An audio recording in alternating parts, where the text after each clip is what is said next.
¿Qué onda, mi raza VIP? Bienvenidos a la emisión exclusiva de Neteando sin pelos en la lengua, donde ya saben que se habla sin filtros, sin poses y sin miedo a encabronar sensibilidades. Bienvenidos a la zona sin filtros, mi gente. Pasen, acomódense, deja afuera el personaje que usas para sobrevivir en el mundo y entra con tu yo real.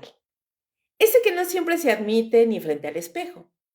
Aquí no venimos a quedar bien, venimos a decir lo que nadie se atreve y a reírnos un poco mientras ardemos. Hoy te traigo un tema que pica, arde y deja marca. El trauma convertido en excusa. Sí, eso que empezó como una experiencia real de dolor, sí, muy válida, incómoda, profunda, y que con el tiempo se transforma en discurso, bandera o hasta tarjeta de presentación. Porque seamos sinceros, vivimos en una era donde a veces el trauma deja de ser herida y se vuelve comodidad, justificación o incluso moneda de cambio social. No porque el dolor no sea legítimo, sino porque algunos descubrieron que cargarlo como estandarte rinde puntos, atención, validación y cero responsabilidad. En esta emisión te prometo polémica, ejemplos reales de calle y redes, humor negro del que casi siempre incomoda y preguntas que te van a mover el alma o mínimo el ego. Vamos a hablar de la diferencia entre sanar y solo contarlo, entre procesar el pasado y usarlo para manipular, entre pedir ayuda y exigir privilegios emocionales. Aquí no venimos a victimizarte ni a romantizar heridas abiertas. Venimos a lo contrario, a meter el dedo, a incomodar, a revisar dónde estás creciendo y dónde solo estás repitiendo la misma historia porque ya te acostumbraste a que te funcione. Así que, si estás listo para escuchar verdades incómodas, vestidas de sarcasmo y con un toque de cariño brutal, agárrate. Porque ahora sí vamos a destripar esto. A ver quién usa el trauma para sanar y quién lo usa para no mover el culo. Y bueno, en el primer bloque vamos a hablar acerca de la raíz y la forma. ¿Qué es el trauma y cómo se convierte en discurso? Aquí vamos. El trauma es esa palabra que se nos quedó pegada al paladar colectivo. Antes sonaba algo reservado para sobrevivientes de guerras, accidentes graves o violencias extremas. Hoy, en cambio, vive en lengua de absolutamente todos. Niños, adultos, terapeutas, coaches de TikTok, influencers de energía cósmica y hasta el vecino que se traumatizó porque su crush no le contestó el mensaje. Pero sí quiero que este bloque tenga sentido. Hay que empezar por lo básico, sin rollos, sin terminología rebuscada. Y esto es la pregunta del millón. ¿Qué carajos es el trauma? Ya les va una mini clase sin pereza. ¿Qué es trauma? Respecto a la psicología básica para adultos funcionales o intentando. Bueno, el trauma no es el evento en sí. No es, me gritó mi papá, choqué, me engañaron, fue pandemia, me corrieron del trabajo. No, el trauma es lo que ese evento le hizo a tu sistema interno, a tu cuerpo, a tu mente, a tu memoria, a tus patrones de respuesta. Si el evento fue la explosión, el trauma es la onda expansiva que queda adentro. Si la experiencia fue la herida, el trauma es la cicatriz que nunca terminó de cerrarse. A nivel neuropsicológico, sin hacer de esto una clase de anatomía, el trauma afecta a tres sistemas esenciales. Primero, el sistema nervioso autónomo, que entra en modo sobrevivir. Y luego, se le olvida cómo apagar la alarma. Segundo, la memoria emocional, que guarda el recuerdo no como historia, sino como sensación, es decir, como un olor, como un sonido, como tensión muscular o como una amenaza. Tercero, la conducta que aprende a protegerte aun cuando ya no hay peligro, creando respuestas automáticas como huida, congelamiento, hiperalerta, evitación, anticipar lo peor.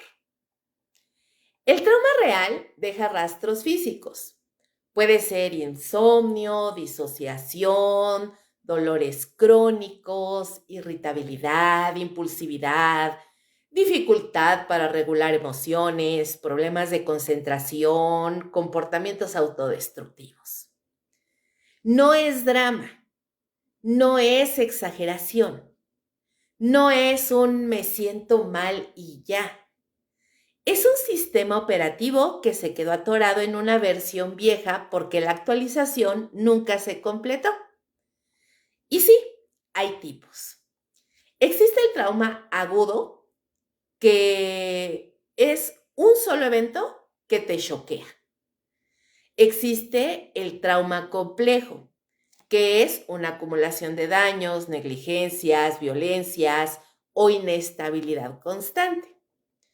Tenemos también el trauma del desarrollo, es decir, cuando las heridas ocurrieron mientras estabas aprendiendo cómo funciona el mundo. Tenemos también el trauma vicario, es decir, el que absorbes al ver o escuchar repetidamente el dolor de otros. Todos estos traumas son reales. Todos destruyen un pedazo de tu forma natural de estar en el mundo. Todos necesitan contención, tiempo, trabajo, terapia adecuada y un entorno que no te invalide. Hasta aquí, todo súper normal. La historia se pone interesante cuando pasamos del trauma como experiencia al trauma como discurso. Y existen narrativas legítimas, la voz de quienes sí necesitan contención, porque hay narrativas que nacen del dolor genuino y se cuentan porque es la única forma de empezar a desarmar la bomba interna. Piensa en, por ejemplo, la mujer que sobrevivió violencia y necesita contar su historia para recuperar el poder sobre su cuerpo y su palabra.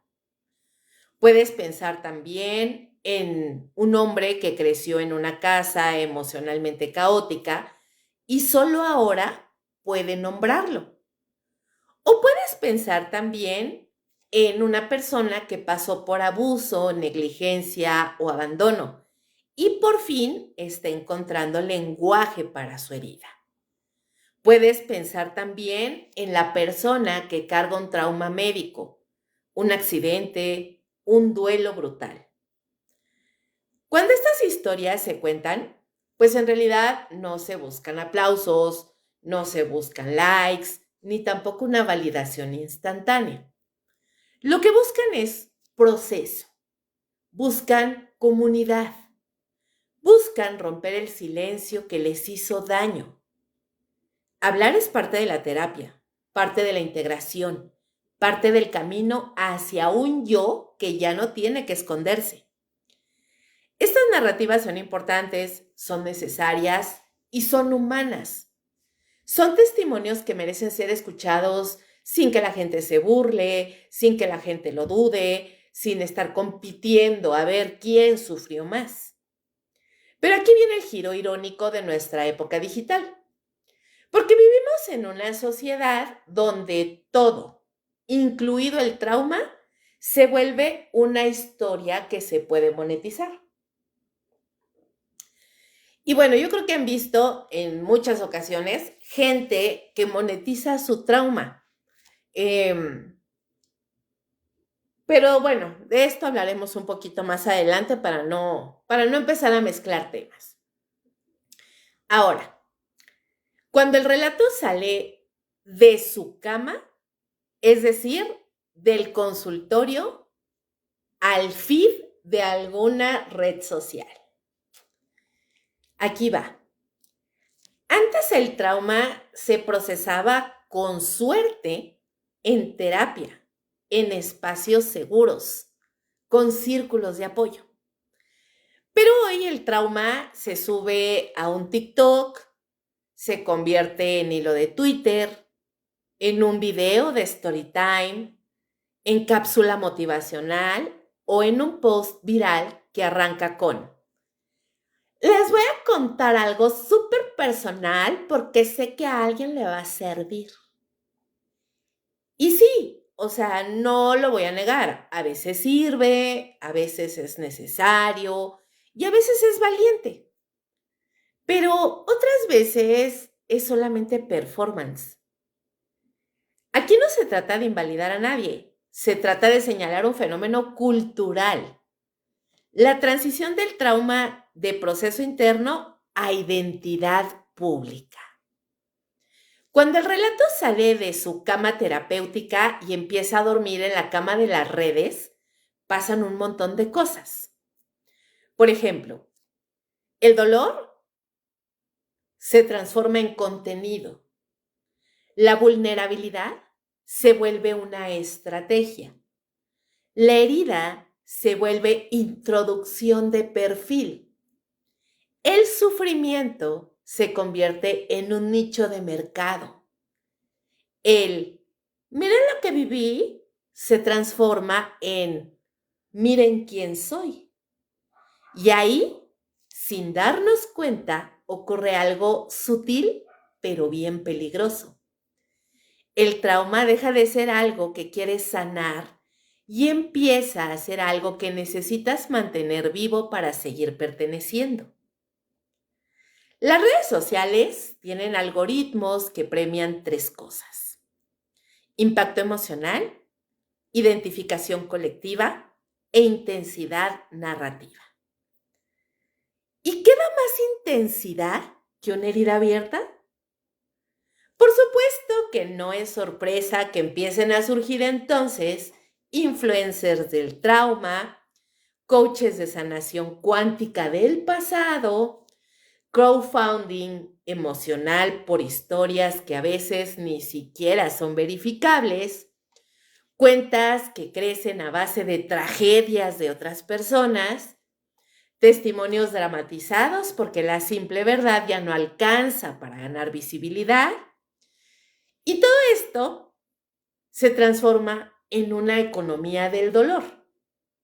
Y cuando hay economía, hay incentivos.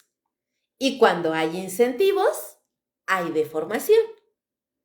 De repente, compartir trauma ya no es solo compartir. Entonces, se vuelve un contenido, se vuelve capital social, se vuelve moneda emocional y en algunos casos, ingreso económico. Y aquí lanzo una verdad incómoda. Hay quien descubre que su dolor da engagement y no quiere soltarlo, porque sanar por sí solo, de manera tradicional, no te va a dar likes. Sanar por sí solo, de manera natural, no es atractivo. Y sanar por sí solo, de manera natural, no se vuelve viral. La recuperación es lenta, es aburrida, es antiestética. Por supuesto, las recaídas venden más que los avances. Y aquí es donde viene la economía del victimismo. Es decir, cuando la identificación colectiva se convierte en un escudo. El problema no es contar la herida. El problema es cuando la herida se vuelve una justificación. Cuando cada error, cada mentira, cada irresponsabilidad, cada incapacidad emocional se esconde detrás del famoso "es que estoy así por mi trauma". Y claro que sí, el trauma explica, pero no siempre justifica. La economía del victimismo funciona de esta manera. Primero, te identificas con un dolor. Segundo, te unes a una comunidad que comparte ese dolor. Tercero, esa comunidad te valida, te sostiene, te defiende. Número 4, a veces te impide avanzar porque avanzar implica dejar de pertenecer a esa comunidad. Cuando demasiadas personas están construyendo identidad desde una herida, la responsabilidad se vuelve una palabra prohibida. Y entonces los reclamos se invierten. La sociedad, los demás, el mundo. Todos tienen que entenderte, tienen que adaptarse, tienen que anticipar tus triggers, acomodar tus fallas, permitir tus patrones destructivos, celebrar tus mínimos avances y no cuestionarte nunca. ¿Cuál es el resultado? Bueno, pues el trauma deja de ser un proceso y se convierte en coartada. Y hay muchos casos claros y difíciles. Y aquí les voy a contar algunas mini historias para entender este fenómeno. No voy a poner nombres, evidentemente, porque no es absolutamente necesario, pero estoy seguro que más de uno se va a reconocer en algunos de estos arquetipos. Y ahí les va una primera historia que habla acerca de la persona que sufrió una ruptura brutal. El dolor es real, pero 2 años después, esta persona sigue usando esa ruptura como un argumento para evitar compromisos, para no comunicar, para ser hiriente o manipular. No quiere proceso. Lo que quiere es inmunidad. Ok, una persona, una pareja me rompió el corazón, entonces mi salida va a ser ya no relacionarme amorosamente con absolutamente nadie, porque si no me relaciono, no existirá una nueva herida. ¿Me explico? Bueno, segundo caso. El influencer que basa toda su plataforma en haber sobrevivido X experiencia. Y bueno, muchos conocemos este tipo de influencers. Está bien, algunas veces está cool.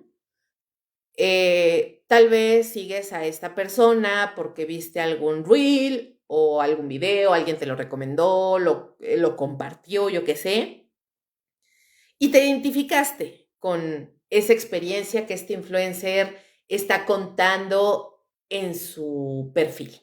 Perfecto. Al principio es admirable, pero con el tiempo esa narrativa va a empezar a dejar de evolucionar, porque cada video es la misma herida, nada más que reempaquetada. Entonces, el trauma de esta persona se vuelve una marca registrada.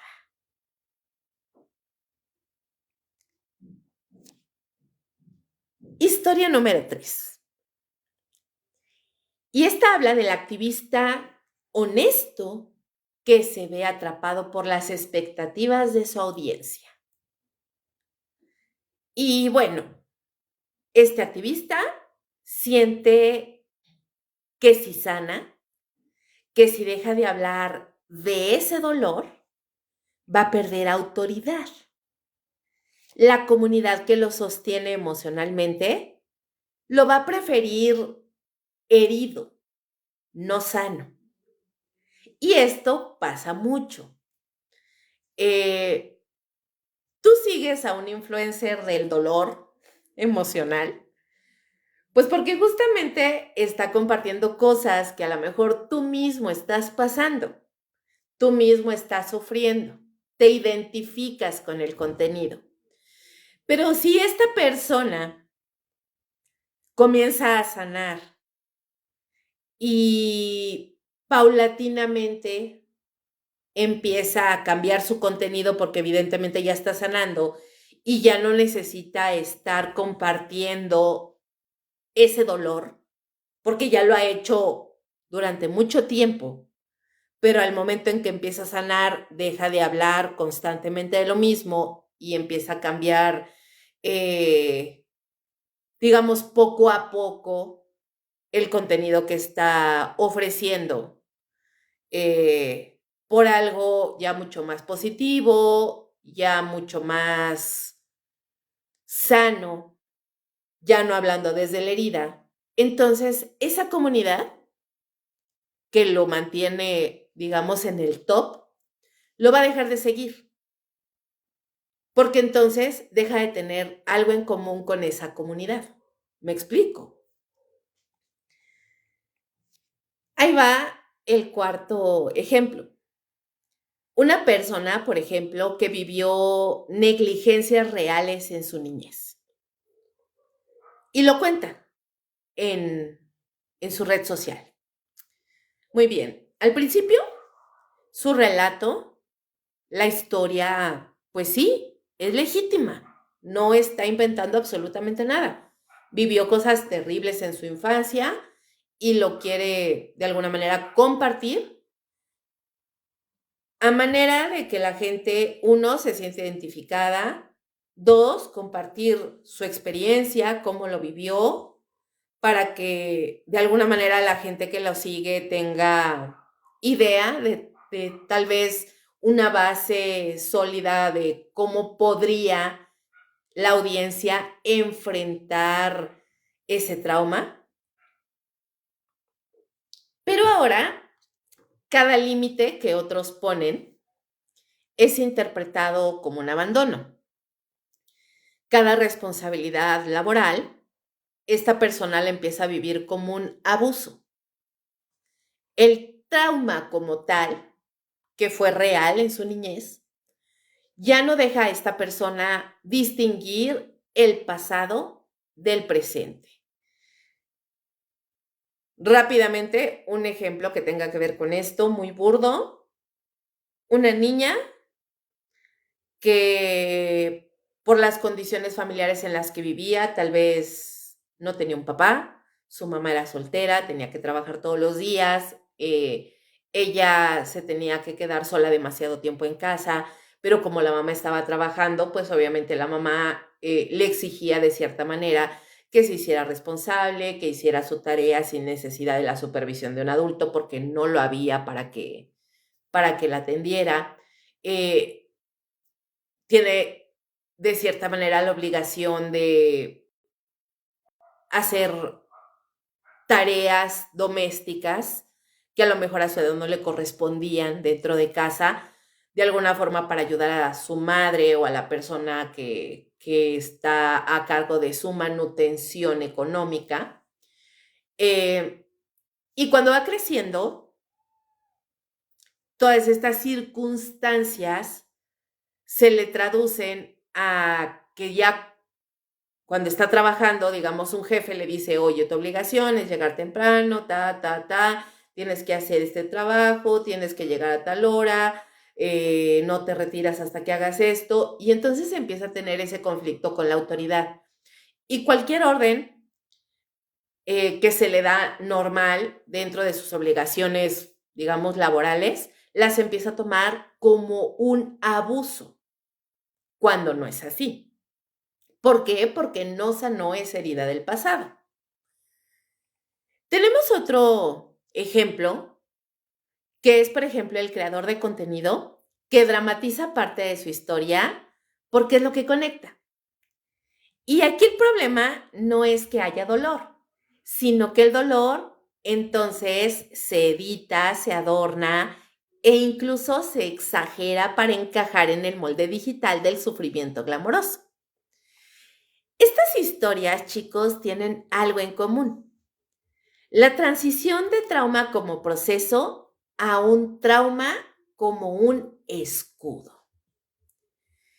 Y vamos a cerrar este bloque sin ponerle anestesia y sin sana colita de rana. Y esta pregunta va para ustedes.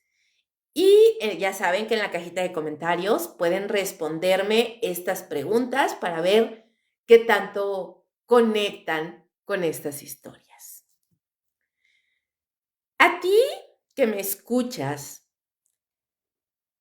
¿te cura hablar de tu trauma o más bien te ancla a ese trauma? Siguiente pregunta.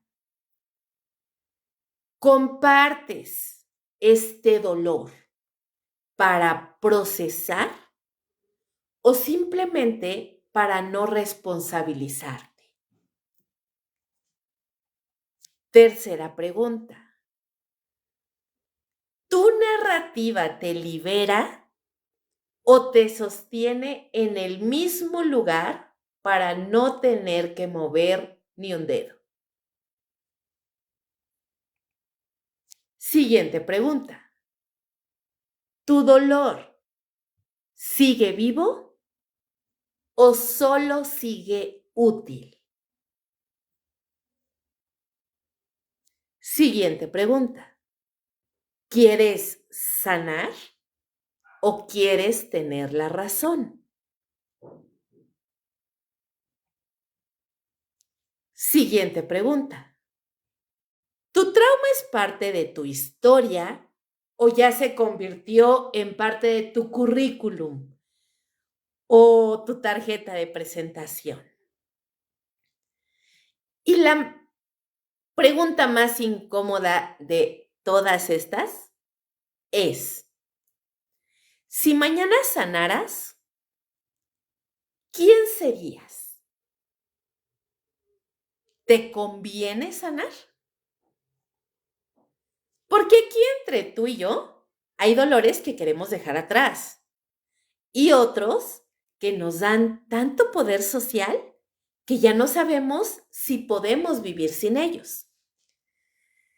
Y con eso respiramos, nos enderezamos y pasamos al siguiente bloque, donde se va a poner más oscuro, más incómodo y más real. Porque ahora sí, vamos a ver quién está sanando y quién solo está coleccionando excusas de lujo. Y aquí entra el bloque número 2. Excusas, privilegios y la pereza emocional. Y a ver, aquí es donde la cosa se pone jugosa. Porque vamos a entrar en el territorio donde el trauma deja de ser una herida, deja de ser un proceso, deja de ser una historia y se convierte en comodín, en un permisito existencial, en un me vale madre la responsabilidad porque yo sufrí. O el famoso abrazo eterno de yo ya estoy traumada, entiéndeme. Ah, sí, la frase mágica para evitar toda tarea incómoda que la adultez te exige. Trabajar, hablar, ofrecer disculpas, poner límites, crecer, incomodarte, cambiar de hábitos, cerrar ciclos, dejar relaciones tóxicas, mover el trasero del sofá emocional donde llevas estacionado quién sabe cuántos años. El abrazo del ya estoy traumado o traumada es el caldo de cultivo para no mover ni un dedo. Porque vivimos en una época donde la gente ya no solo quiere ser entendida, sino que quiere ser exonerada. Y el trauma real o decorado es la carta perfecta para eso. Y aquí las versiones más comunes. Primero, no puedo entregar eso a tiempo porque tengo un trauma de depresión. Segundo, No quiero hablar de lo que me hiciste. Me detona mi trauma de conflicto. Tercero, no asumo lo que dije porque mi trauma me hace reaccionar mal. Cuarto, no cambio porque mi pasado me hizo así. Y quinto, no puedo comprometerme porque tengo heridas que sanar. Y todo esto lo repiten con tanta convicción que casi parece noble, hasta que notas algo. En realidad, estas personas que dicen estas excusas no están sanando, no están avanzando, no están ni siquiera intentándolo. Solo se acomodaron en el sillón aguadito del autoperdón infinito. Porque seamos claros, hay personas que no quieren dejar su trauma porque su trauma es su carta de reclamo externo e interno y también eterno. Y el trauma se vuelve entonces una colcha emocional. El estoy traumado o traumada se vuelve como una especie de cobijita tejida por la abuela. Suave, familiar, calientita, llena de justificaciones. ¿Qué tienes que hablar de lo que te molesta? Ay, no, qué flojera. ¿Qué tienes que resolver tus patrones destructivos? Ay, no. Mejor digo que estoy traumado y me ahorro la chinga. Y ojo, no hablo de la persona que genuinamente está en proceso, que sí va a terapia, que sí cuestiona, que sí enfrenta. Hablo de toda esa banda que usa el trauma como marca personal, como si fuera su aroma caro. Oye, ¿cuál usas? Ah, yo uso trauma intenso, con notas de abandono y toques de ansiedad vintage. O sea, no me jodas. Porque fíjense que hay géneros del uso tóxico. Y ahí les voy un manual rápido de instrumentalización del dolor. Porque sí, hay géneros, hay estilos, hay categorías como si esto fuera Netflix. El dolor se ha vuelto el nuevo catálogo emocional. Y el primer género es el personal. Traducido, mis heridas son tu culpa. En lo personal, la versión tóxica del trauma aparece cuando alguien cree que su dolor es responsabilidad emocional ajena. Ejemplos. Quieren pareja, pero cada límite que les ponen lo sienten como violencia. Quieren amigos, pero cada confrontación les parece un abuso. Quieren apoyo, pero no se comprometen. Quieren ser entendidos, pero no están dispuestos a entender. Y aquí la narrativa es, mi dolor manda, el tuyo puede esperar. El segundo género es el género laboral. Traducido es, trátame de manera especial porque sufrí. Y aquí se pone bueno, porque hay personas que descubren en el trabajo que decir tengo trauma funciona como contraseña mágica para evitar problemas. ¿Por qué?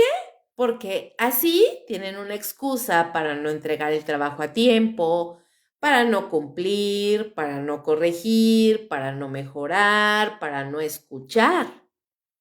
Pero en cuanto reciben retroalimentación, contestan, ¡ay! Eso activa mi trauma. Y tú ahí parado como idiota preguntándote si realmente le estás haciendo daño o si simplemente te está manipulando emocionalmente. No hay nada más jodido que usar un trauma como un escudo antirresponsabilidad en un espacio donde otros sí están cargando sus procesos sin convertirlos en un arma. El tercer género es el género político. Traducido es la herida usada como una plataforma. Y esto ya es otro nivel. El trauma como capital político y herramienta de poder. Y sí, ya sabemos, todos los movimientos sociales nacen de heridas reales. Pero fíjense bien, una cosa es denunciar, exigir derechos y transformar. Y otra muy distinta es instrumentalizar la tragedia para obtener palancas, silencios, cargos, influencia o inmunidad. Y la narrativa es la siguiente. Como vengo de dolor, no me debes cuestionar. Y eso, mis VIPs hermosos, es gasolina pura para crear gente tirana envuelta en papel de víctima. Hay privilegios y comodines, como por ejemplo, hay personas que pueden usar la frase de estoy traumado o traumada sin que pase nada. Y aquí toca hablar de una verdad incómoda. No todas las personas de verdad pueden darse el lujo de usar el trauma como una excusa. Hay quienes, si dicen estoy traumado o traumada, pueden perder su trabajo, pierden oportunidades, pierden ingresos, pierden credibilidad, pierden seguridad. Y hay quienes, si dicen que están traumados, ganan likes, compresión automática, silencios, permisos, ventajas y hasta ofertas para colaborar con alguna marca. ¿Eso cómo se llama? Bien fácil.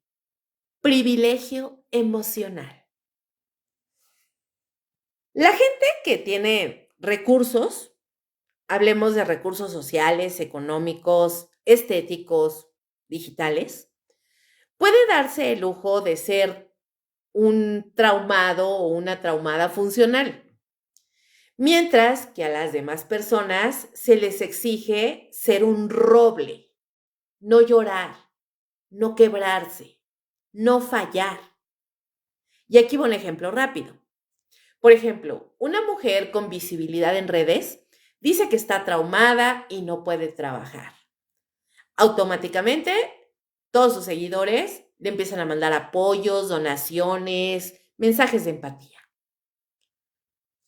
Por el contrario, una mujer sin recursos dice lo mismo en su empleo. ¿Cuál es el resultado? Pues que la empresa la corre porque es inestable emocionalmente. El trauma en nuestra sociedad no pesa igual para todos. Hasta en eso hay desigualdad. La pereza emocional organizada son de verdad casos cotidianos para llorar o reír. La pereza emocional es ese fenómeno donde la gente deja de hacer lo que debe hacer porque duele tantito. Pero en lugar de admitir que son flojos emocionales, pues lo disfrazan de un trauma ético. Y aquí van las joyas de la vida real. Número 1. El clásico, no pido perdón porque me da ansiedad. Ah, chingón. Entonces los demás lidian con las consecuencias de lo que hiciste, pero tú no lidias con tus emociones porque están delicadas. Número 2. El no hablo claro porque mi pasado me hizo evitar confrontaciones. Y mientras tanto destruyes relaciones enteras por tu incapacidad de comunicarte. Número 3. El soy así porque mi infancia fue difícil. Ok, y entonces tu plan es quedarte así hasta que te entierren, ¿o qué? Número 4. El no puedo mejorar porque estoy roto. Y ahí es donde la gente confunde estoy roto con un no quiero intentarlo. Hay una diferencia enorme entre no poder y no querer. Número 5. Mi ex me dañó, así que ahora todos me deben de aguantar. Bebé, la terapia existe. La autoindulgencia eterna también. No las confundas. Confundir empatía con permisividad es el veneno dulce de las buenas intenciones. Y aquí está otra bomba emocional. La sociedad está confundiendo empatía con permitir cualquier cosa. La empatía sana dice, entiendo lo que viviste y aquí estoy para apoyarte mientras te reconstruyes. La permisividad tóxica dice, entiendo lo que viviste, así que puedes hacer lo que quieras. Y ese error destruye vínculos. Parejas donde uno siempre cede por miedo a detonar al otro. Eso yo ya lo viví. Destruye familias donde nadie confronta al miembro traumado porque tienen miedo de que colapse. Se destruyen amistades donde uno manipula desde su herida.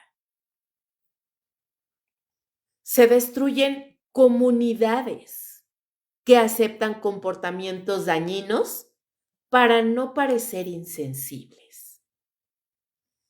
La empatía sin límites produce daño lentamente, sutilmente, pero lo produce. El show en redes es un trauma memético, hashtags terapéuticos y cárceles emocionales. Y aquí viene la parte divertida y trágica, la memética del trauma. Porque sí, incluso el dolor tiene memes. Bienvenido al siglo XXI. Y ahora todo tiene hashtag. No sé si han identificado algunos hashtags bien raros. Por ejemplo, el hashtag adultos rotos. Hashtag sanando ando. Hashtag trauma no superado. Hashtag así soy por algo. Herida de la infancia. Mi mamá tiene la culpa. Mi ex me dejó así. Tengo ansiedad pero chic. Y sí, algunos hashtags ayudan. Crean comunidad, ofrecen contención, dan lenguaje a quien nunca lo tuvo. Pero otros se vuelven cárceles emocionales disfrazadas de humor millennial. Hay cuentas que todos los días publican, yo no voy a terapia porque hago memes, es lo mismo. No, bebé, no es lo mismo. El trauma no se cura con stickers, aunque estén bien bonitos. Lo más perverso de todo es que estas redes no solo expresan el trauma, lo normalizan como si fuera una identidad. Pero ya no eres tú. Eres tu herida, más tu sarcasmo, más tu foto en blanco y negro. Y sin darte cuenta empiezas a jugar un personaje. El traumado irónico, el que no confía en nadie, el que siempre está cansado, el que vive de referencias emocionales rotas. Y aquí viene la parte incómoda. ¿De quién creen que sea la culpa? ¿De la sociedad que no supo acompañar el dolor? ¿De las redes que convirtieron la vulnerabilidad en contenido? ¿O del individuo que elige quedarse instalado en la eterna excusa? Y miren, voy a ser brutalmente honesta. En realidad es de todos. La culpa es de todos. ¿La sociedad falló? Sí, ni pedo. Falta acceso a salud mental, falta educación emocional, falta estructura de apoyo, falta comprensión real, no lo niego. ¿Las redes explotaron la herida y la vendieron? Sí, también es cierto. Pero al final del día, y aquí es donde varios se van a enojar conmigo, la responsabilidad individual no desaparece. No puedes controlar lo que te pasó, pero sí puedes decidir qué haces con eso. Porque hay personas con traumas infinitamente más jodidos que el tuyo. Y aún así, están haciendo algo todos los días para no repetir patrones, para no lastimar, para no convertirse en eco de su dolor. Y también hay personas con traumas menores que usan su herida como arma en cada discusión, en cada conflicto, en cada conversación. El trauma no es competencia, el trauma no es medalla, no es permiso, no es una licencia para destruir a otras personas. Y vamos a cerrar con una verdad incómoda, afilada y directa al hueso. No todo es excusa, pero puta madre, ¿cuánta excusa se disfraza de trauma? Respira, acomódate, toma agua, porque lo que viene en el siguiente bloque va a doler un poquito más. Vamos a hablar de cómo dejar de vendernos historias y empezar a encarar lo que sí nos toca. ¿Listos o no? Allá vamos. Intentémoslo.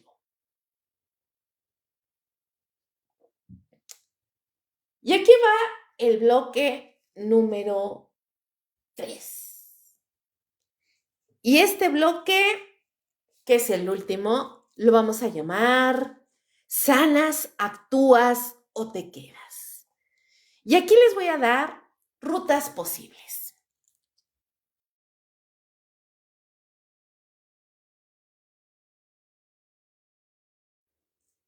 A ver, ya nos echamos 2 bloques desmenuzando cómo el trauma se convierte en etiqueta, en escudo, en muletilla emocional, en mercancía digital.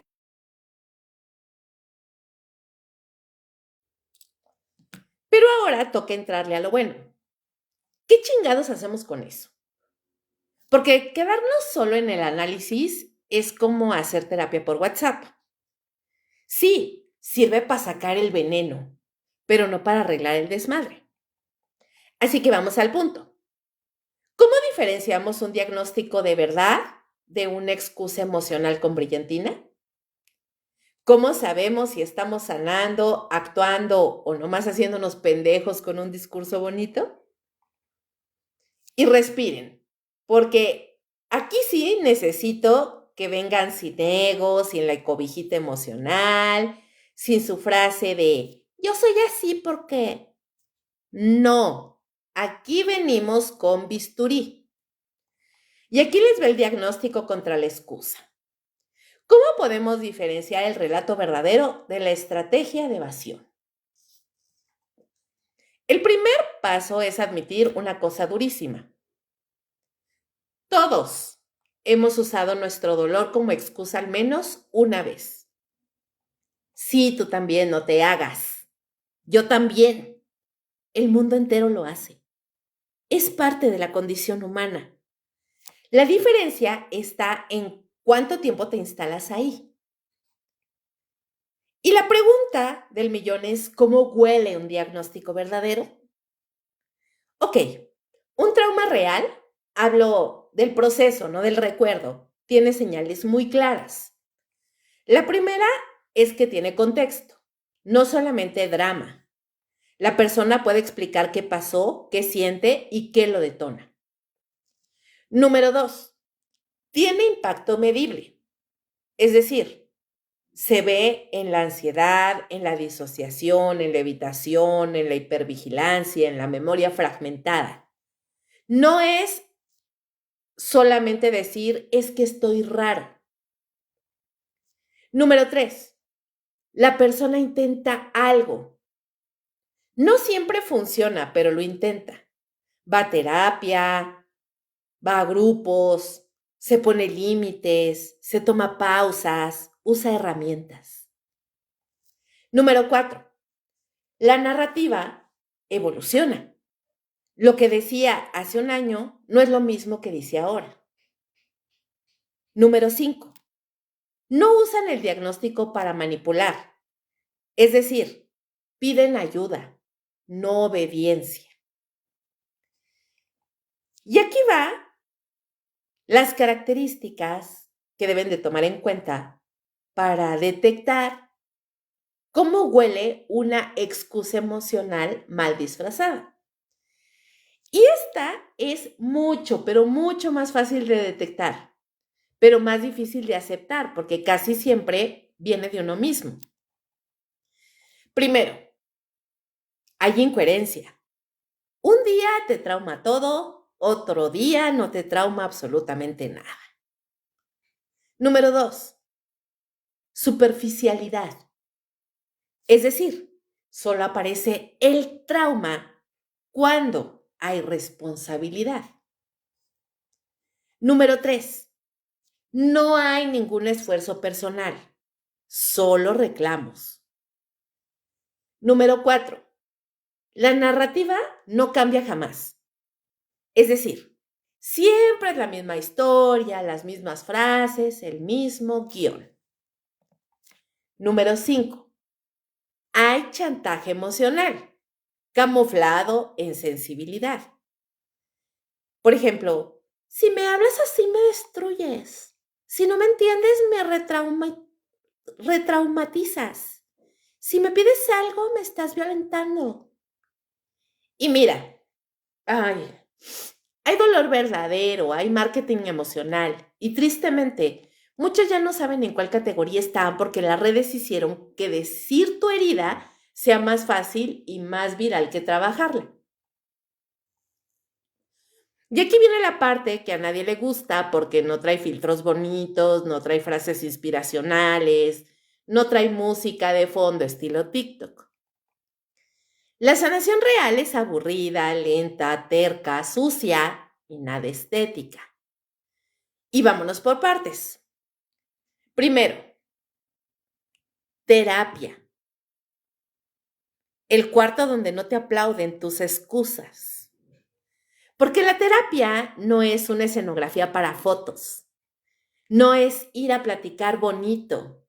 No es me escuchan y ya. Es un cuarto donde te desarman como mueble de IKEA para ver qué piezas te sobran y cuáles están rotas. La terapia es incómoda, es repetitiva, es humillante a veces, es cara, injustamente cara en muchos países. Y aún así es la herramienta más efectiva que existe. ¿Y qué pasa en terapia? Bueno, pues aprendes que tu trauma no te define. Te enteras que tus reacciones sí son tuyas. Te dan herramientas, no aplausos. Te enseñan a dejar de romantizar tu dolor. ¿Es glamoroso? No. ¿Es viral? Tampoco. ¿Funciona? Sí, sí haces el trabajo. Número 2. La comunidad. La gente que no compra tu excusa, pero sí sostiene tu proceso. Y es que la comunidad sana. ¿Quién es la comunidad? Puede ser tu familia, tus amigos, grupos, redes, espacios. Y toda esta comunidad tiene una característica. Te acompaña, pero nunca te va a solapar. Una comunidad sana te dice, ok, te entiendo, pero no justifico lo que hiciste. Ok, te apoyo, pero te toca hacer algo por ti. Perfecto, estoy contigo, pero no para ser tu escudo eterno. La comunidad real es cabrona porque te confronta desde el cariño y esa combinación duele, pero construye. Número 3. Políticas públicas. Es decir, la salud emocional como derecho, no como un lujo. Y aquí no vamos a romantizar la responsabilidad individual porque, pues no mames, también existe la estructura. Una sociedad que no invierte en salud mental crea generaciones enteras de heridos que se lastiman entre sí. Una política pública es bien necesaria.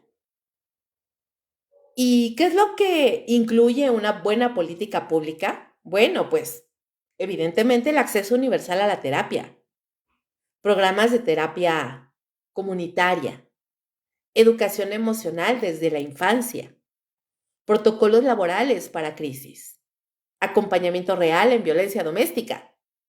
Pero ojo, que no existan estas herramientas no te quita a ti responsabilidad emocional ni personal.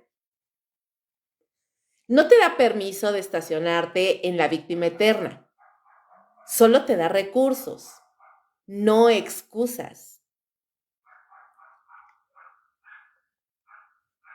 Y aquí viene la gran confusión.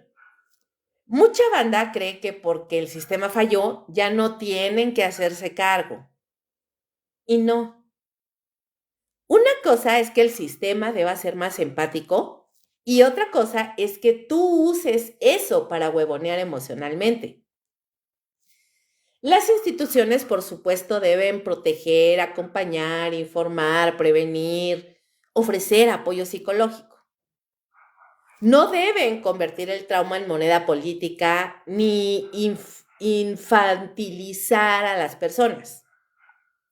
Las empresas deben crear espacios seguros para procesos claros, protocolos humanos, pero no deben permitir que el trauma se use como comodín para evitar responsabilidad laboral. Las redes sociales deben ofrecer herramientas de contención, recursos de información confiable, pero no deben vender trauma como tendencia ni promover la autoindulgencia masiva. Y tú, mientras tanto, ¿qué si te toca? Pues te toca no convertir tu historia en franquicia para evadirte. Porque sí, puedes exigir justicia, reparación, respeto, contención. Eso es sano, necesario y digno. Pero hay maneras de hacerlo que no terminan en mi trauma manda, tú obedeces. Y aquí van 3 contraestrategias para no caer en el terror emocional. Número 1, más bien exigir sin manipular. En vez de decir, si no haces esto, me retraumatizas, mejor di, necesito esto para sentirme seguro o segura. ¿Podemos negociarlo? La diferencia parece sutil, pero emocionalmente es más grande que el mundo. Número 2, pedir reparación sin eternizar el rol de víctima. Ejemplo, no quiero quedarme en lo que pasó, pero sí necesito que reconozcamos el daño y armemos un plan para que no se repita. Esto es madurez emocional. Lo otro es un teatro griego. Número 3, sanar desde la acción, no desde la identidad. El dolor no es tu apellido. Tu trauma no es tu título profesional. Tu historia no es tu pasaporte. Acción es preguntar, confrontar, reparar, escuchar, moverte, transformar. La identidad es, soy así, ni modo, mi trauma manda, tú aguanta. La pregunta que duele es, ¿cuál ruta estás usando tú? Y aquí les voy a dar algunos relatos que construyen. Es decir, ejemplos de personas que usaron su trauma para transformar, no para estancarse. Y nuevamente, no voy a decir nombres porque no quiero hacer santoral emocional, pero sí voy a soltar algunos perfiles que todos conocemos, aunque no sepamos quiénes son exactamente. Primer ejemplo es la mujer que creció en violencia y ahora, por ejemplo, dirige, no sé, un refugio. Porque sanó lo suficiente para entender que su historia no la volvía especial, la volvía útil. Y en vez de exigir que el mundo la cargara, cargó ella a otras mujeres o a otras personas que estaban donde esa persona estuvo. Ejemplo número 2. Un hombre que perdió a su hijo y convirtió ese infierno en legislación para salvar vidas. Ese cabrón no romantizó su dolor, lo volvió herramienta.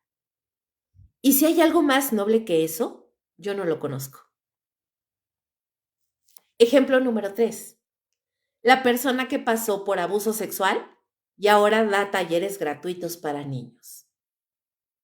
Porque eso no lo hace para convertirse en mártir, no lo hace para ser influencer. Lo hace porque sí duele, pero duele menos cuando ayudas a que otras personas no repitan tu historia. Número 4. El migrante que perdió todo y aún así construyó comunidad en otro país. Mientras otros jugaban al víctima estético, él estaba consiguiendo trabajo, aprendiendo un idioma nuevo, sosteniendo a otros migrantes. Sin fotos, sin hashtags, sin likes, solo acción. Número 5. La persona que fue abandonada afectivamente, pero decidió aprender a amar sin venganza. Porque no hay trauma más cabrón que te enseña a desconfiar de todos. Y aún así, hay gente que lo enfrenta sin volverlo excusa para destruir relaciones. Estos no son héroes, son personas comunes que hicieron algo extraordinario. No se casaron con su dolor, no lo volvieron su personalidad, no lo convirtieron en mercancía emocional. Y a ver, agarren aire, porque voy a cerrar este bloque con la frase que algunos van a amar y otros van a querer usar como prueba de que este contenido es muy fuerte emocionalmente. Aquí va. Si tu trauma te detiene, lo entiendo. Si tu trauma te define, me preocupa. Pero si tu trauma te justifica, ahí sí mi vida ya no es mi trauma. Es pereza emocional con marketing espiritual. Y sí, sé que duele, sé que pica, pero también sé que es verdad para muchos. Gracias por llegar hasta acá de verdad. Este espacio VIP, ya saben que es para hablar sin filtros, sin frases bonitas, sin terapias de TikTok, sin bullshit espiritual. Aquí venimos a cuestionarnos, a reírnos, a incomodarnos y a crecer a punta de netas. Si algo de esto te movió, déjalo en los comentarios. O ven a mentarme la madre, también se vale.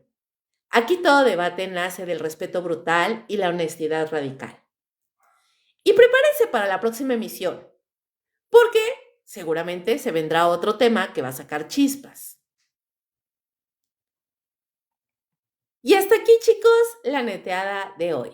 Mis VIPs de Hueso Colorado.